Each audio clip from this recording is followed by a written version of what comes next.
মোৰ ছাত্ৰ ছাত্ৰীসকলকে মোৰ দৰ্পণ অসম ইউটিউব চেনেলৰ ফালৰ পৰা আন্তৰিক অভিনন্দন জনাইছো। আশা কৰো সকলোৱে ভালে আছা।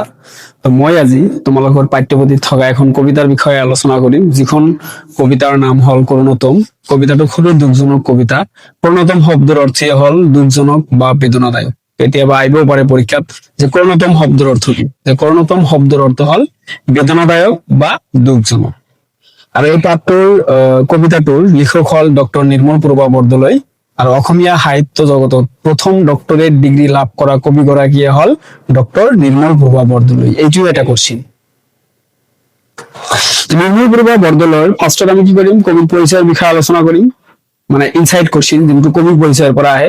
তাৰপিছত আমি পাঠভিত্তিক কোশ্চিন বিলাক আলোচনা কৰিম। লগতে কোনটো কোশ্চিন কোন কোন চনত আহিছে, কিমান বাৰ আহিছে, কোশ্চিনটো কেনেকৈ দিছে, পুৰা ডিটেইলছ কৈ যাম। ঠিক আছে। আৰু এইবিলাক চোৱাৰ পিছত তোমালোকৰ আৰু বুক পঢ়াৰ কোনো প্ৰয়োজন নাই। চাই লোৱা। ডক্টৰ নিৰ্মল প্ৰভা বৰদলৈৰ পিতৃৰ নাম আছিল ধৰ্মেশ্বৰ শৰ্মা আৰু মাতৃৰ নাম আছিল মুক্তাৱালা দেৱী।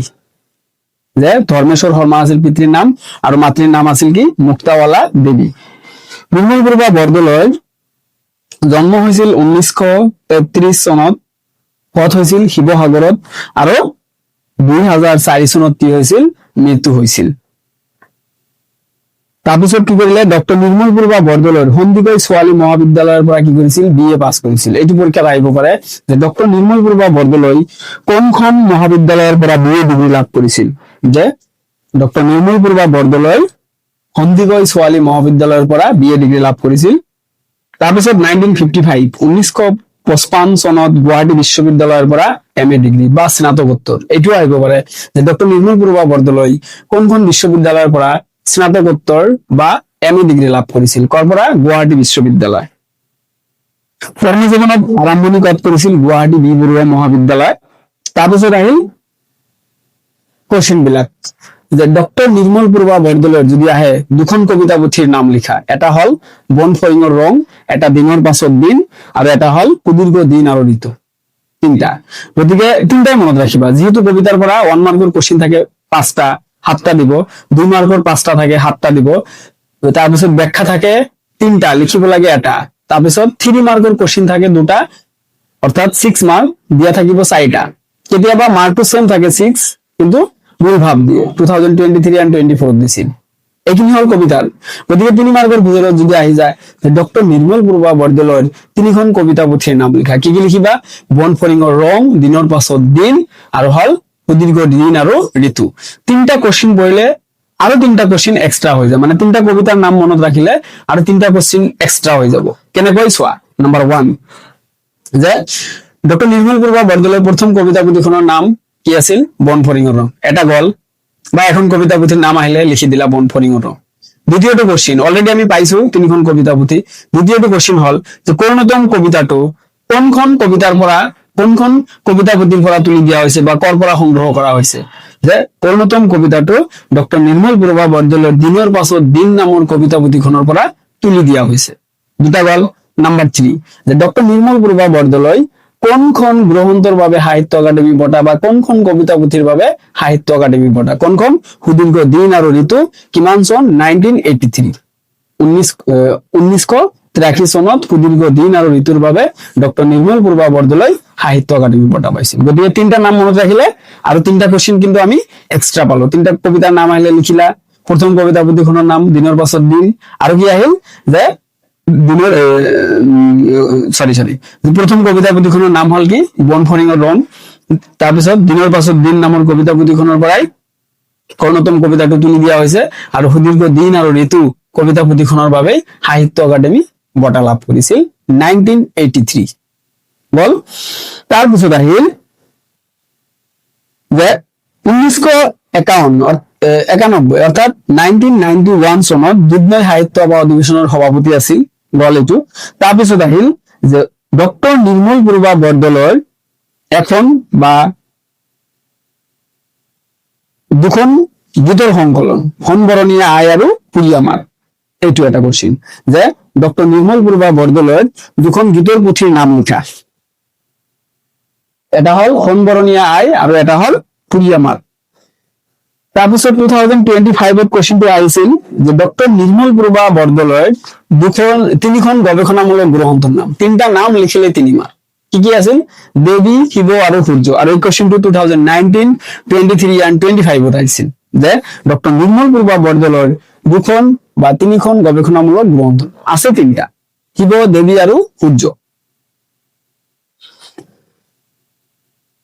তাৰপিছত যদি আহে যে ডক্টৰ নিৰ্মল প্ৰভা বৰদলৈৰ কবিতাৰ বৈশিষ্ট্য নাইবা কোনোতম কবিতাৰ এটা বৈশিষ্ট্য লিখা যে নগৰীয়া জীৱনৰ প্ৰতি বিদ্বেগ আৰু গাঁৱলীয়া জীৱনৰ প্ৰতি আকৰ্ষিত তেওঁৰ কবিতাৰ অন্যতম বৈশিষ্ট্য। আৰু প্ৰথম অসমীয়া ডক্টৰেট ডিগ্ৰী লাভ কৰা বা অসমীয়া সাহিত্য জগতত প্ৰথম ডক্টৰেট ডিগ্ৰী লাভ কৰা কবিগৰাকীয়ে হল ডক্টৰ নিৰ্মল প্ৰভা বৰদলৈ। এতিয়া আমি এটা দুটা কথা কৈ লওঁ। নিৰ্মল প্ৰভাৰ হিষ্ট্ৰীটো অলপ জানিব লাগিব, কাৰণ তোমালোকৰো অলপ দৰকাৰ আছে। আৰু মই এইকাৰণে কব বিচাৰিছো যাতে তোমালোকে ইয়াৰ পৰা অলপ হলেও শিক্ষা পোৱা জীৱনত, কেনেকৈ জীৱনত আগবাঢ়ি যাব লাগে। দুখটো চবৰে থাকে আৰু তোমালোকৰ দুখটো সকলোতকৈ বেছি, কাৰণ এই পৃথিৱীখনত সকলোতকৈ দুখী ব্যক্তিবিলাক হল এই কৈশোৰ কালৰ ল'ৰা ছোৱালী বিলাক, অৰ্থাৎ এই তোমালোকে সকলোতকৈ দুখী। তোমালোকতকৈ দুখী মানুহ আৰু পৃথিৱীত নাই, ইমান দুখ।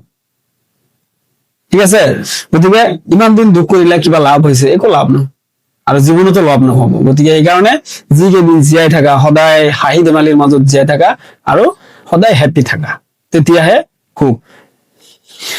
তো নিৰ্মল প্ৰভা বৰদলৈৰ সেই সময়ত কি আছিল? বাল্য বিবাহ আছিল। আৰু নিৰ্মল প্ৰভা বৰদলৈ যেতিয়া সৰু আছিল তেতিয়া তেওঁক বিভিন্ন নামেৰে নামাকৰণ কৰিছিল, বিভিন্ন মৰমতে মাতা মাত, যেনেকুৱা তোমালোককো মাতে মা দেউতাই বহুত নামেৰে মাতে, যিবিলাক আমি নাজানো। ঠিক আছে, মণি, মাধন, মাকন বুলি মাতিছিল। আৰু সেই সময়ত নিৰ্মল প্ৰভা বৰদলৈৰ দেউতাক আছিল ধৰ্মেশ্বৰ শৰ্মা বৰদলৈ। আৰু এই ধৰ্মেশ্বৰ শৰ্মাই কি কৰিছিল? ধৰ্মেশ্বৰ শৰ্মাৰ এজন অন্তৰংগ বন্ধু আছিল, যাৰ নাম আছিল ভৱদেৱ ঠাকুৰ। আৰু এই ভৱদেৱ ঠাকুৰে নিৰ্মল প্ৰভাৰ নামটো ৰাখিছিল ফাৰ্ষ্টত, যোনটো আছিল প্ৰথমত, যে নিৰ্মলা। আৰু সেই নামটো সম্পূৰ্ণ অৰ্থপূৰ্ণ হোৱাৰ কাৰণে এই ডক্টৰ নিৰ্মল প্ৰভা বৰদলৈৰ দেউতাকে নাম ৰাখিছিল নিৰ্মল প্ৰভা, অৰ্থাৎ যাৰ অৰ্থ হল স্বৰ্গীয় জ্যোতি। ঠিক আছে, আৰু নিৰ্মল প্ৰভা বৰদলৈ কি কৰিছিল? যে তেওঁৰ মা দেউতাকৰ লগত কি কৰিছিল? এবাৰ বিয়া খাব গৈছিল যোৰহাটলৈ। আৰু বিয়া খাবলৈ গৈ সেই সময়ত বাল্য বিবাহ আছিল, ঠায়ে ঠায়ে বাল্য বিবাহ চলি আছিল। গতিকে যেতিয়া বিয়া খাবলৈ গৈছিল, বিয়া খাবলৈ গৈ সেই বিয়া ঘৰেৰে ল'ৰা এজনে নিৰ্মল প্ৰভা বৰদলৈক ভাল লাগিছিল। আৰু এই প্ৰেম ভাল পোৱা এইবিলাক কিন্তু বিয়াত গৈয়ে বেছি হয়, বিয়া, টিউচন চেণ্টাৰ এইবিলাকত বেছিকৈ হয় নে নহয়? চোৱা, যেতিয়া ভাল লাগি গৈছে তেতিয়া নিৰ্মল প্ৰভাৰ বয়স মাত্ৰ 9 বছৰ, অনলি 9 years। তো 9 বছৰ বয়স তেতিয়া, চোৱা কিমান সৰু।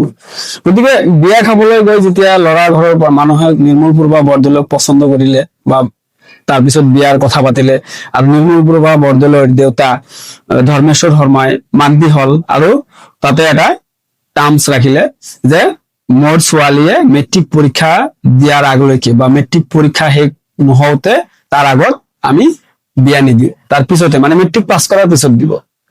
তো সিহঁতে মানি লৈছে, সেইটোৱে মানি লৈ পিছত কি হল? হঠাৎ ল'ৰা ঘৰৰ, আৰু ল'ৰাজন কি কৰিছিল? ডিগবৈ তেল শোধনাগাৰত চাকৰি কৰিছিল। আৰু হঠাৎ কি হল? এইবিলাক লৈ অলপ যে এতিয়া আমি আঙুঠি পিন্ধাই থৈ দিম, পিছতে আনিম, সেনেকৈ আলোচনা কৰি লৈছিল। যে এবাৰ কি হল? দুৰ্গা পূজাৰ আগে আগে ল'ৰা ঘৰৰ পৰা মানুহ আহি ছোৱালীক আঙুঠি পিন্ধাই চিন্ধাই সিদিনা থাকি তাৰ পিছদিনা ল'ৰাবিলাক ছোৱালীক থৈ গুচি গল। সেনেকৈ গল। তাৰপিছত কি হল? ঘৰত গৈ কেইদিনমান পিছত বা 2-3 মাহ পিছত কি হল? হঠাৎ ল'ৰা ঘৰৰ পৰা ছোৱালীৰ ঘৰত প্ৰেছাৰ ক্ৰিয়েট কৰিলে যে এতিয়া আমাৰ ছোৱালীক দিব লাগে। তো এইবিলাক লৈ বহুত যুক্তি তৰ্ক হৈছিল গাৰ্জিয়ানৰ মাজত, অৰ্থাৎ নিৰ্মল প্ৰভা বৰদলৈৰ দেউতা আৰু ল'ৰা ঘৰৰ মানুহৰ লগত বিভিন্ন ধৰণৰ তৰ্ক হৈছিল। হোৱাৰ পিছত তাৰপিছত ডক্টৰ নিৰ্মল প্ৰভা বৰদলৈ, তেতিয়া কিন্তু ডক্টৰ নাছিল, তেতিয়া খালি নিৰ্মল প্ৰভাই আছিল। এতিয়া কি হল? তেতিয়া বৈবাহিক জীৱনত আবদ্ধ হল। আৰু যেতিয়া মাত্ৰ নিৰ্মল প্ৰভা বৰদলৈৰ 11 বছৰ বয়স, সেই সময়ত তেওঁ বৈবাহিক জীৱনত আবদ্ধ হৈছিল। তাৰে 1 বছৰ বা 1 বছৰ মান পিছত কি হল? যে নিৰ্মল প্ৰভা বৰদলৈ এটা কন্যা সন্তানৰ জন্ম দিলে বা জন্ম পালে। ঠিক আছে, আৰু তেতিয়াতো নিজৰ দেউতাৰ ঘৰত আছিল। আৰু সেইফালৰ পৰা খবৰ আহিল, অৰ্থাৎ ল'ৰা ঘৰৰ পৰা খবৰ আহিছিল যে ল'ৰাজনে দ্বিতীয় বিয়া পাতিছে। তাৰপিছত নিৰ্মলপ্ৰভা বৰদলৈৰ দেউতাকে আৰু নিৰ্মলপ্ৰভা বৰদলৈক দিয়া নাছিল, জেদ কৰিছিল আৰু নিদিওঁ বুলি নিজৰ ছোৱালীক। তাৰপিছত চোৱা, আমি সকলোৱে জানো যে নিৰ্মলপ্ৰভা বৰদলৈ সেই সময়ত মেট্ৰিক পৰীক্ষা দিয়াৰ আগতেই বৈবাহিক জীৱনত আবদ্ধ। তাৰপিছত লাইফত ইয়ং গেছ, মাত্ৰ 11 বছৰ বয়স, 12-13 বছৰ বয়সে এটা কন্যা সন্তানৰ জন্ম দিয়াৰ পিছত, 12-13 বছৰ বয়স অৰ্থাৎ এম ই স্কুল ক'ব গ'লে, সেই সময়ত এজনী কন্যা সন্তানৰ জন্ম দিয়াৰ পিছত, তাৰ পিছত চোৱা কিমান ষ্ট্ৰাগল কৰিছে লাইফত, কিমান কষ্ট কৰিছে। মেট্ৰিক পাছ কৰিছে, হায়াৰ ছেকেণ্ডেৰী পাছ কৰিছে, তাৰপিছত তোমাৰ গুৱাহাটী সন্দিকৈ ছোৱালী মহাবিদ্যালয়ৰ পৰা BA ডিগ্ৰী লাভ কৰিছে, তাৰপিছত গুৱাহাটী বিশ্ববিদ্যালয়ৰ পৰা ME ডিগ্ৰী লাভ কৰিছে 1955-ত। আৰু এই ডক্টৰ নিৰ্মলপ্ৰভাই হল অসমীয়া সাহিত্য জগতত ডক্টৰেট ডিগ্ৰী লাভ কৰা প্ৰথম গৰাকী কবি, ধেমালি নহয় কিন্তু। আৰু তোমালোকৰ লাইফত অলপ কিবা এটা হৈ গ'লেই বাছ জীৱনটো শেষ। সাপোজ উদাহৰণস্বৰূপে ক'ব গ'লে মেইনলি ব্ৰেকআপ হৈ গ'লে জীৱন শেষ, মই আৰু তাৰ অবিহনে জীয়াই থাকিব নোৱাৰো, এতিয়া মই মৰি যাম। দুখ, ইমানে দুখ। আৰু নিৰ্মলপ্ৰভা লাইফৰ হিষ্ট্ৰী চোৱা, তাৰপিছতো হাৰ মানি যোৱা নাই, তাৰপিছতো সেই লাইফ সেটেল কৰিছে। আৰু তোমালোকৰ অলপ কিবা হোৱাৰ লগে লগে বাছ হৈ গ'ল, আৰু মোৰ দ্বাৰা নহ'ব, মই নোৱাৰিম নেকি, নহ'ব নেকি। তো এইবিলাক কথা বাদ দিয়া, নিজে ষ্ট্ৰং হোৱা, ঠিক আছে।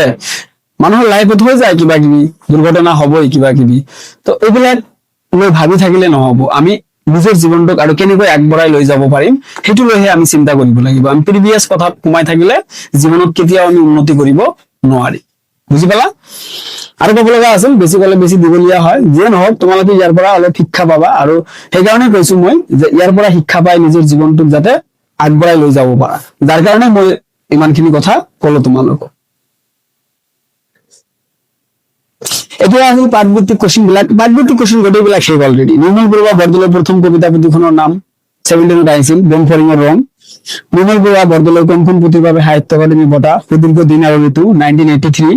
কৰ্ণতম কবিতাটো কবিৰ কোনখন কবিতা পুথিৰ পৰা তুলি দিয়া হৈছে, দিনৰ পিছত দিন। কৰ্ণতম কোন শ্ৰেণীৰ কবিতা, কৰ্ণতম হল আধুনিক শ্ৰেণীৰ কবিতা। আৰু কৰ্ণতম কবিতাৰ বৈশিষ্ট্য অলৰেডি মই কৈছো ফাৰ্ষ্টতেই। তাৰপিছত 2020ত আহিছিল যে নিৰ্মলপ্ৰভা বৰদলৈৰ 3খন কবিতা পুথিৰ নাম। 3খন কি পালো আমি? আৰু আছে অন্তৰংগ আছে, সমীপেশো আছে। অৰ্থাৎ আমি সেই 3টা মনত ৰাখিম, যি 3টাৰ পৰা আৰু 3টা কোৱেশ্চন আমি এক্সট্ৰা পাইছো। অৰ্থাৎ বনফৰিঙৰ ৰং, দিনৰ পিছত দিন আৰু সুদীৰ্ঘ দিন আৰু ঋতু। নিৰ্মলপ্ৰভা বৰদলৈৰ 2খন গীতৰ পুথিৰ নাম সোণবৰণী আই আৰু সুৰীয়া মাত, 2018ত আহিছিল। আৰু নিৰ্মলপ্ৰভা বৰদলৈৰ গৱেষণামূলক গ্ৰন্থ 3খনৰ নাম 2019, 23 and 25ত আহিছিল, দেৱী, শিৱ আৰু সূৰ্য।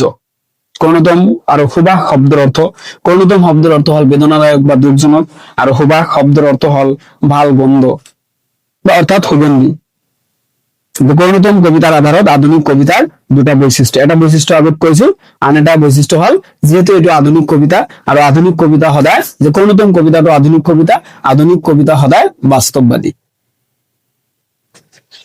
আৰু এইটো কবিতাৰ পৰা 2026ৰ কাৰণে ব্যাখ্যা কৰিব নালাগে, কাৰণ অলৰেডি 2025ত ব্যাখ্যা আহিছে। আৰু কৰ্ণতম কবিতাৰ পৰা 2025ত টোটেল 10 মাৰ্কস আহিছে। আৰু প্ৰতি বছৰে তোমালোকৰ এনেকুৱা কবিতাৰ পৰা এটা দুটা কবিতা এনেকুৱা থাকে যিবিলাক পঢ়িলে তোমালোকে ডাইৰেক্ট 10 মাৰ্কস পাবা। আৰু 2026ৰ কাৰণে 4খন কবিতা পঢ়িবা, চাবা ইয়াৰ পৰা তোমালোকে কোনবা এটা কবিতাৰ পৰা 10 মাৰ্কস থাকিব, বাকি 3টাৰ পৰা তো 1, 2, 3 মাৰ্কৰ কোশ্চেন থাকিবই। আৰু সেই 4টা কবিতাৰ নাম হল নাম্বাৰ 1 বৰগীত, নাম্বাৰ 2 বিশ্বখনিকৰ, নাম্বাৰ 3 আগনৰ কুঁৱলী, এণ্ড নাম্বাৰ 4 উভতি নোহোৱাৰ কবিতা। এই 4টা কবিতা পুৰা ভালকে পঢ়িবা, চাবা ইয়াৰ পৰা এটা নহয় এটা কবিতাৰ 10 মাৰ্কস থাকিবই। আৰু ব্যাখ্যাও কমন পাবা এই 4টা পঢ়িলে ভালকে, কাৰণ ব্যাখ্যা থাকিব 3টা, লিখিব লাগিব মাত্ৰ এটা। আৰু যদিও মূল ভাৱ আহে, যোনটো 3x2 মাৰ্ক, 3x2 মাৰ্কৰ কোশ্চেন থাকে 2টা, দিয়ে 4টা, যদিও সেইটো প্যাটাৰ্ণত নিদি মূল ভাৱ হয়, তথাপি এই 4টাৰ পৰা এটা মূল ভাৱ কমন পাবাই। ঠিক আছে, গতিকে এইকেইটা ভালকে পঢ়িলে হল, বেলেগ আৰু একো নাই পঢ়িব লগা এইটো লেচনত। আৰু কবিতাটো খুবেই ইজি কবিতা, কাৰণ কবিৰ দেউতাক আছিল এজন খেতিয়ক আৰু কবিৰ মাক আছিল এজন শিপিনী। গতিকে কবিয়ে যেতিয়া কবিৰ মূল ভাৱটো কৈছো শৰ্টলি, যে কবিয়ে যেতিয়া আহিনৰ পথাৰৰ গন্ধ কিবাকৈ কবিৰ নাকত আহি পৰিলে, কবিয়ে যেন তেওঁৰ দেউতাক হেৰাই পায়, কাৰণ তেওঁৰ দেউতাক আছিল এজন খেতিয়ক মানুহ, গতিকে পথাৰত কাম কৰা মানুহ দেখিলেও কবিৰ দেউতাৰ কথা মনত পৰে। এতিয়া চাপোজ উদাহৰণস্বৰূপে ক'ব গ'লে তোমালোকক যদি কোনোবাই আগত কিবা গিফ্ট কৰিছিল, গতিকে সেই গিফ্টটো তুমি উপহাৰটো যেতিয়াই তুমি চাবা তেতিয়া নিশ্চয় সেই তেওঁ বা তাইৰ কথা মনত পৰিব যে অমুকে মোক এই বস্তুটো দিছিল। সেম কবিৰো সেম, যে কেনেকুৱা কবিয়ে আহিনৰ পথাৰৰ গন্ধ পালে বা পথাৰত কাম কৰা মানুহ দেখা পালে কবিয়ে যে কবিৰ দেউতাক হেৰাই পায় বুলি অনুভৱ কৰিছে, অৰ্থাৎ মনত পৰে তেওঁৰ দেউতাৰ কথা। আৰু দোকানৰ জাপ ডেঙা গামোচাৰ সুবাসক, অৰ্থাৎ দোকানত আমি কাপোৰ কিনিবলৈ যাওঁ, ধুনীয়াকৈ কাপোৰ বিলাক সজাই থৈ দিয়ে, নতুন কাপোৰৰ এটা সুগন্ধি আছে, গতিকে সেইবিলাক যেতিয়া দেখা পায় বা নতুন কাপোৰৰ সুগন্ধি যেতিয়া পায় তেতিয়া যেন কবিয়ে কবিৰ মাকক হেৰাই পায়, কাৰণ কবিৰ মাক আছিল এজন শিপিনী। আৰু লাষ্টত কবিয়ে কৈছে যে মই মোৰ সন্তানৰ কাৰণে কত থৈ যাম পথ, এইটো ব্যাখ্যা 2018, 22 and 25 মই যে ক'লো অলপ আগত 25তো আহিছিল, যে কবিয়ে লাষ্টত কৈছে যে মই এই পৃথিৱীখনত কি এনেকুৱা কাম কৰি থৈ যাম যিটো কাম দেখিলে মোৰ ল'ৰা ছোৱালীয়ে মোৰ কথা মনত পেলাব, যেনেকৈ মই মোৰ মা দেউতাৰ কথা মনত পৰে। মই এই পৃথিৱীখনত কি এনেকুৱা কাম কৰি থৈ যাম যিটো কাম দেখিলে মোৰ ল'ৰা ছোৱালীয়ে মোৰ কথা মনত পেলাব। এইখিনিয়ে হল এই কবিতাটোৰ মূল কথা। আৰু সকলোতকৈ ইজি কবিতা, তোমালোকৰ এই লেচনত যিকেইটা কবিতা আছে সকলোতকৈ ইজি এণ্ড সৰু কবিতা। আশা কৰো লেচনটো সকলোৱে ভালকে বুজি পাইছা, আৰু মোৰ এনেকুৱা প্ৰতিটো লেচনৰ ভিডিঅ' পোৱাৰ কাৰণে মোৰ এই দৰ্পণ অসম ইউটিউব চেনেলটো ছাবস্ক্ৰাইব কৰিবা, লগতে নিজৰ বন্ধু বান্ধৱী বিলাকৰ লগত শ্বেয়াৰ কৰিবলৈ পাহৰি নাযাবা। আৰু এখন কবিতা আছে তোমালোকে পাইছা, উভতি নোৱাৰ কবিতা, তাতেও কোৱা হৈছে যে জীয়াই থকাৰ মূল মন্ত্ৰই হল যন্ত্ৰণা। গতিকে এই পৃথিৱীখনত যিমান মানুহ জীয়াই আছে প্ৰতিজন মানুহৰে কিবা নহয় কিবা দুখ যন্ত্ৰণা আছে, আৰু এইবিলাক থাকিবই। এই দুখ যন্ত্ৰণাৰ মাজত নিজৰ জীৱনটোক আগবঢ়াই লৈ যোৱাটোৱে হব নিজৰ সাফল্যতা। আৰু যদি সেনেকৈ একদম বহি পৰা তেতিয়াহলে জীৱনটো শেষ। গতিকে সকলোৱে কষ্ট কৰা, নিজৰ জীৱনক লৈ ভাবা, নিজক লৈ ভাবা, বেলেগক লৈ বেলেগক লৈ ভাবি একো লাভ নাই, সময় অপচয় নকৰিবা, নিজক লৈ ভাবা, চাবা এদিন নহয় এদিন সাকসেস হবই পাৰিবা। খালি নিজৰ কৰ্মক তুমি সন্মান কৰা আৰু নিজক সোমাই দিয়া, তেতিয়াহে লাইফ সাকসেস হব।